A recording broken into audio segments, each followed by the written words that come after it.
So here we are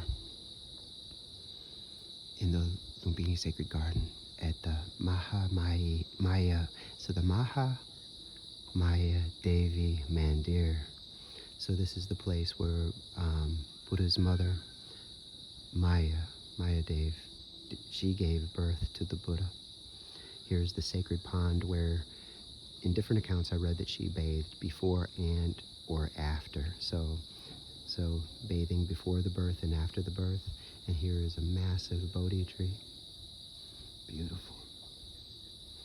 And here are the ruins. So directly behind me, inside this structure, we have some of the oldest ruins. So here they're not only ruins in Nepal, but structures in Nepal. So the ruins that are in here around the slab where it said that the Buddha was born is some of those ruins go back to at least the 3rd century before the Common Era, BCE. So they're 2,300 years old. Over here to the right, past a place, it looks like a platform that was utilized for a votive stupa, perhaps. So we come over here, and then we've got the Ashoka Pillar, which is also from 2,300 years ago. So these are the two, from my understanding, the two oldest structures, or at least two of the oldest structures in all of Nepal. There are other Ashoka pillars nearby in the Kapilavastu ruins that I haven't had a chance to go visit, but I would like to. But that'll have to be another trip here. This looks a bit like a smokestack. So it's not the most beautiful of the Ashoka pillars. It's missing the top, which many people say is was horses. So which relates to the Shakya people, the people of the Buddha, his ethnic group. And they were Aryan people, so they were horse people. So here's part of the top, and then there were some horses at the very top of it. Here you can see there are a lot of dogs sleeping out here, and then some votive stupas and some butter lamps.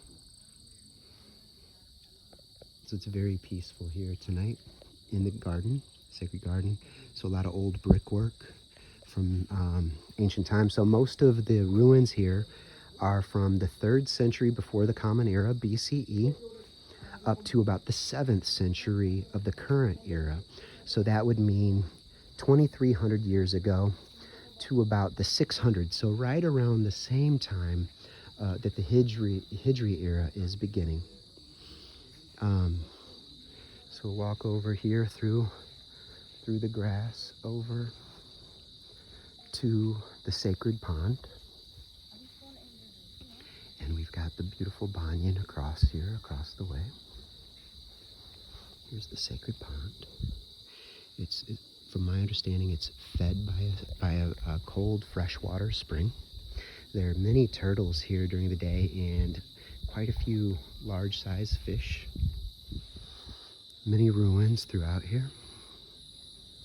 There are apparently a couple mounds also in the area that people will circumambulate, but those mounds are apparently just the rubble left over from archaeological digs. There are quite a few bodhi trees in the area. And tons of prayer flags, and it looks like the Chinese lanterns are lit here tonight. There are a few of them.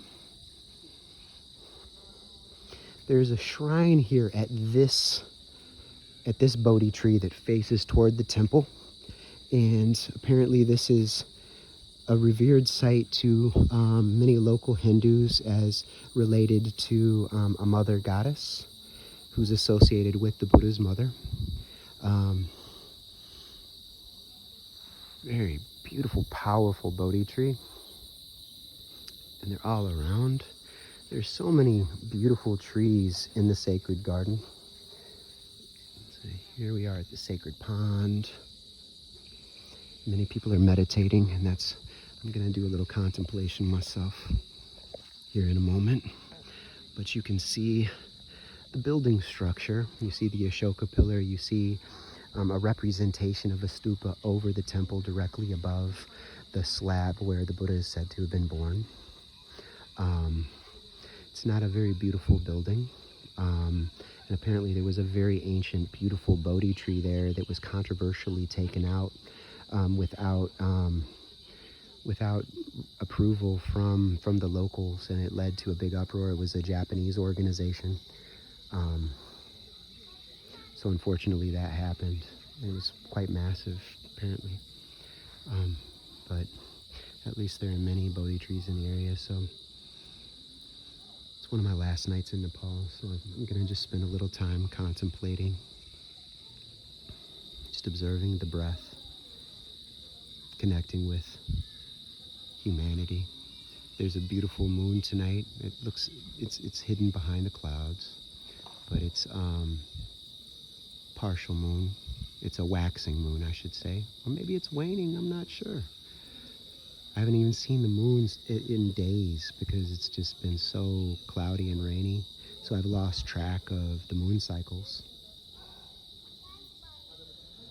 But lots of locals enjoying tonight. Saw a number of people meditating underneath the bodhi trees. Wow, such a peaceful place. May we treasure our human heritage and cultivate the best of our humanity, cultivate our ethics, and purify our hearts and our bodies, our marriages, our families, our communities. May we come out of misery, may we come out of all devilry, and enter the most excellent spiritual maturation of humanity as individuals and as a collective. May all of us be peaceful, healthy, safe from all harm. And may all of us be happy. Be happy, y'all.